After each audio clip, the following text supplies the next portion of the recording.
Schumer.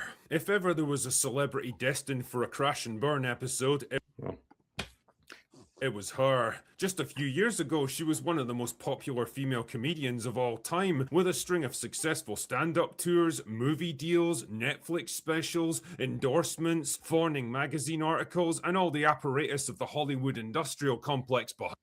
And then take a look at that time she hosted the Oscars with two other unfunny comedians that are now just being dragged around because woke talking points in human form.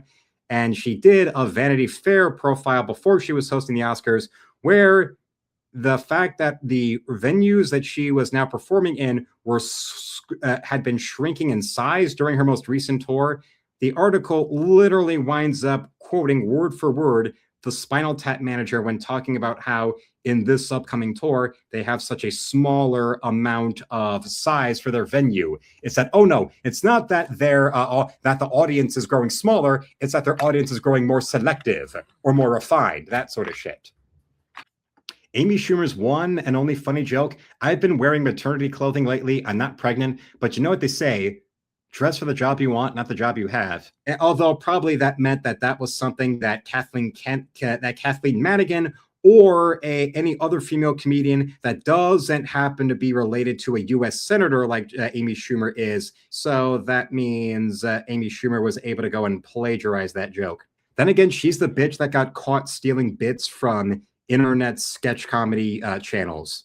It's like that whole thing when Doug Walker with his Chester A. Bum alter ego, he did he said live long and suck it, and then like 2 years later Family Guy did a bit where they do the same line, and he did a response video of calling them on how they stole his joke, because there's a lot of plagiarized material from Family Guy to the point where they're like if Amy Schumer was a cartoon show. Behind her, a woman who was not only theoretically funny and a box office draw, but an outspoken feminist. Theoretical for sure. I hope he meant all this ironically, because yeah, take a look at her quote-unquote star vehicles and movies, and all of them wound up getting beaten at the box office by B-list Marvel movies like Ant-Man. And then she tried to do another movie vehicle where not even pairing her up with actually likable, actually watchable comedy actress Goldie Hawn, that still couldn't get people to want to see her in a movie. Ouch. When people would rather see Goldie Hawn when she's got a shotgun blast through her stomach than watch her paired up with you, yeah, that's not a good sign. That is very, very much not a good sign. Feminist and activist who somehow managed to position herself behind every major trend and movement that looked to be gaining traction. But it turns out that Amy Schumer's towering empire was built on a shaky foundation of stolen material, questionable talent, high-profile controversies, a massively inflated ego, box office flops, and extreme. And don't forget, having her uncle be a senator, yes, Chuck Schumer, one of those people that repeatedly said in public that he loved how much and how happy he was to be able to call Harvey Weinstein a friend. Extremely shitty personal conducts. And eventually, it all came crashing down in the kind of slow-motion train wreck that was less a spectacular implosion and more like death by 1,000 cuts. So join me, your humble drinker, as we explore Crash and Burn, the Amy Schumer story. Schumer was born in 1981 in New York's Upper East Side, the daughter of wealthy Jewish and Protestant parents. Her dad ran a successful furniture business, and the family enjoyed a pretty cushy life for much of Amy's childhoods. To the point where even Daniel Tosh, of all people, called Amy Schumer on plagiarizing his material. And of course, a sign of proving he was nowhere near the type of edgelord, tell it like it is, raconteur he was purporting himself to be before he got a case of Trump derangement syndrome. Look at that bit where he calls out Amy Schumer for being a plagiarist and brings up, oh yeah, my Babe Ruth bit was in her movie, and yet still winds up talking around and making all kinds of half-wit intellectual mental gymnastics to excuse her for plagiarism. The good times weren't to last, though. The business eventually went bankrupt when she was 9, and her parents divorced a couple. Well, Mark brings up, Amy Schumer and Chuck Schumer are related. Is anyone in that family good at their chosen profession? Because then you see the detail here about her father's business that wound up completely fucking going under. And yet I bet still that bastard of a dad was still the kind of guy who would bitch and moan, repeating the line from CNN about Trump's a business failure, my bankruptcies. Yeah, how did your business go?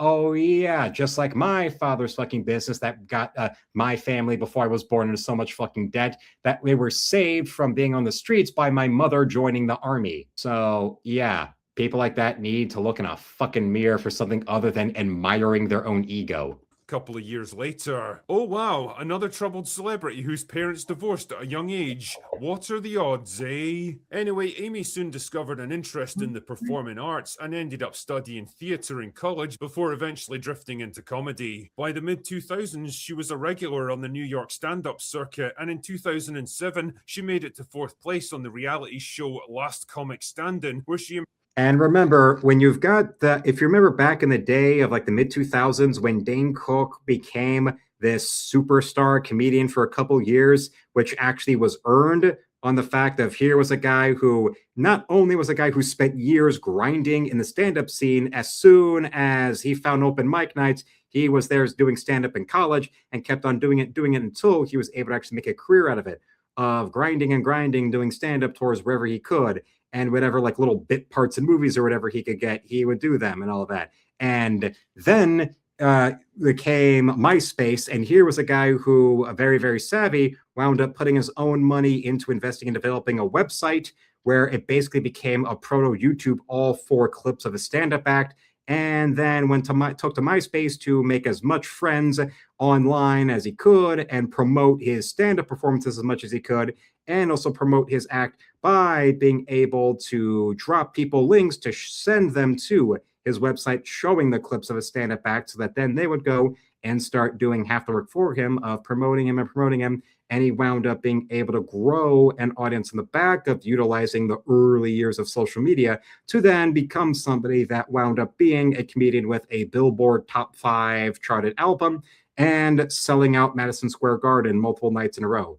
The first comedian since Andrew Dice Clay to sell out Madison Square Garden doing stand-up comedy. So when you got jealous little bitches like Patton Oswalt or Louis C.K., all their doughy intellectual pretensions, that's really just a smokescreen for how the good-looking comedian with the prominently female audience like Dane Cook made them insanely jealous and reminded them about how they'll never grow up past being ugly and unpopular in high school. So of course that's where they all started bitching and moaning and reeing and pretending that he just had everything handed to him and it was all he didn't deserve this or whatever. No, it's just he spent as much time out there as possible as he could and spent years developing his act, but then he was able to see a golden opportunity where nobody else saw anything and being able to utilize the internet to promote him. And guess what? Every single one of these fucking pompous perma virgins who were all the type of guys who pretend that David Letterman was some great, brilliant, intellectual, important man who deserves to have all of his material put up in the Library of Congress. Well, yeah, you jackasses, you are simply bitter little bitches. And these also the same assholes who, that I'd like to remind you, are the same jackasses that then saw no fucking problem and absolutely positively jumped in front of bullets to defend Amy Schumer, who goes from being 4th place on a reality show, a competitive reality show about stand-up comedians, to suddenly appearing on red carpet events and appearing on national TV and getting her own show and getting her own movies and getting massively promoted stand-up tours, from having done some open mic nights in college to then spending like a year performing before she appears on a reality show, and then suddenly that gets her national TV appearances and brings her into this unearned status. No, her who of the actual unearned status. That is what it's fucking like. The most unearned comedian actor rise to fame since Pauly fucking Shore. The difference is that the likes of cringe fest bitches like her, Amy Schumer, really makes me miss the days of when Pauly Shore was the biggest thing in comedy. Impressed the judges with their mixture of dark, raunchy humor and ironic self-reflection. Positioned as a young up-and-coming talent with a sharp edge, she was soon booking guest roles in shows like 30 Rock, Curb Your Enthusiasm, and Girls, but Amy had her sights set on bigger things. Her 2012 comedy special, Mostly Sex Stuff, was what really put her on the map as a major player, and it basically set the tone for her entire sense of humor going forward. Crude, dark, self-deprecating, and weirdly obsessed with the workings of her own body. comedy. Oh my goodness, a female comedian whose entire act revolves around sex and dating. Whatever will they think of next? I mean, personally, watching an out-of-shape 30-something New Yorker spending 2 hours talking about what her vagina looks and smells like sounds about as funny as a cancer diagnosis, but each to their own, I guess. Comedy truly is subjective, and somehow hers was working big time. Amy was The excuse that they would make for defending Schumer, but then rewind that tape, but all these same assholes who basically acted like Dane Cook's popularity was the end times. soon being positioned as the next big thing, more edgy and daring than her contemporaries, willing to push boundaries and make fun of herself, and pretty soon she made the transition from guest star to movie star. 2015's Trainwreck, where she played a drunken, promiscuous party girl that was basically just a toned-down version of herself, was well received by critics and went on to make $140 million at the box office against a $35 million budget. By now, Amy was riding high with a string of successful comedy shows, TV appearances, favourable news coverage, and a promising film career. What could possibly go wrong? Well, quite a lot as it turned out. The warning signs were there as early as 2011 during the roast of Charlie Sheen, where she made her joke about the recent death of Ryan Dunn in front of his best friend Steve-O, and well, it didn't exactly go down like she hoped. And I know you must have been thinking it could have been me, and I know we were all thinking, why wasn't it? Jesus Christ, if even Steve-O doesn't see the funny side, you know you've fucked up. But okay, fine, every comedian has an off day, I guess. Her first real mistake was one that many celebrities have fallen victim to over the years. Politics. She'd always been outspoken about her political views, but during the 2016 presidential race, she really kicked it into high gear. At a show in Tampa, Florida, Amy decided to take a break from talking about her vagina to go on an extended rant about how much she hated the Orange Man and how everyone needed to vote for Hillary Clinton instead because she said so, prompting boos from the audience and causing hundreds of people to walk out. It's a bold strategy, Cotton. Let's see if it pays off for him. Fucking hell, man. I'm not even a comedian, and even I understand how to read a room. Shit like that might have played well in New York or LA, but in a red state like Florida, it went down about as well as a stripper at a funeral. Not And now you know why this stuff reminds me of something that Joe Scarborough, of all people, said. You know Joe Scarborough, the co-host of the MSNBC show Morning Joe, what he said after the 2016 election when referring to the Hillary and her whole election apparatus of saying how you completely ignored the other half of the world that does not think the way you do. And then you wound up losing.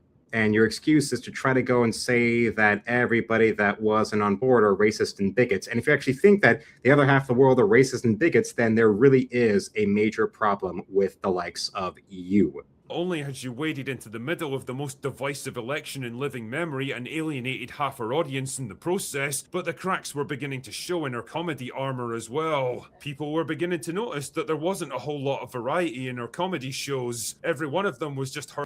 Amy Schumer's stand-up material being repetitive? No, MC Hammer's lyrics were fucking repetitive. She was a Gregorian chant of her vagina, to the point where that period cult that Shuan Head made fun of in the early days of her channel, the musical ritual chants that they had up on their website she was making fun of, they are less cult-like and obsessed with their vaginas and the functions of their vaginas than Amy Schumer. Her talking about getting blackout drunk, sleeping with lots of guys, going on awkward dates, and how disgusting she found her own body. This all culminated with a literal one-note character. While Weatherman is bringing up, Amy is so pathetic. All she talks about is her damn vajayjay. Yes. You know, going back to Daniel Tosh, it's like all she has in her mind is dismay and the vajayjay. And now in her life, for women like her, you know, once you hit the wrong side of 30, it's game overease. About how every day it's a narcissistic fantasia of coochie carnage. About how living in a world that doesn't elect Democrats whenever she tells them to gives her a lady flower pain shower. About how the fact that ICE agents are actually doing their jobs and that they're arresting criminals and thieves and fraudsters and rapists and child abusers and child traffickers and dope pushers really, really, really is one massive vag attack. And personally, Mark would like to thank her for all the hard work she did to help get Trump elected, which includes pretending that this bitch right here or Wanda Sykes were ever funny.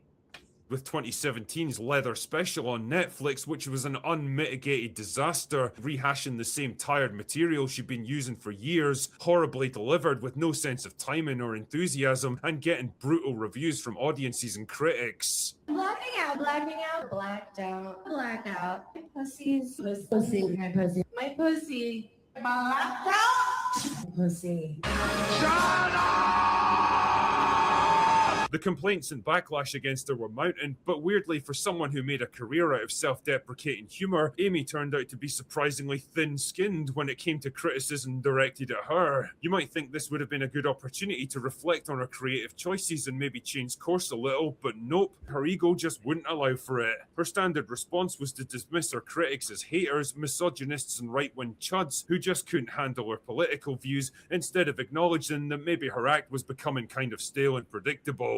She was also remarkably tetchy about the body she'd spent so long making fun of. After spending years advocating for more plus-sized women in media, Glamour magazine rewarded her by including her in their Chic at Any Size article, which caused her to get all pissy at the implication she was overweight. I want more women that are plus size being represented, under the implication that then that means I'll be represented. But then I didn't want you to actually go and represent me because I don't want you to actually say or even imply that I actually am fat.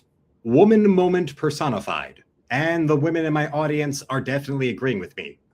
I mean, no offense, but have you ever looked in a fucking mirror? You've also got to appreciate the irony there. Hey, there's nothing wrong with being plus-sized. In fact, it should be celebrated. But don't ever call me that. It all just painted the impression of a prickly, arrogant, egotistical celebrity who was far removed from her self-deprecating comedy persona. Worse was soon to come though, when it was revealed that a lot of the jokes from her comedy routines seemed to have been plagiarized from other comedians like Tammy Pescatelli, Kathleen Madigan, Wendy Liebman, and Patrice O'Neill, among.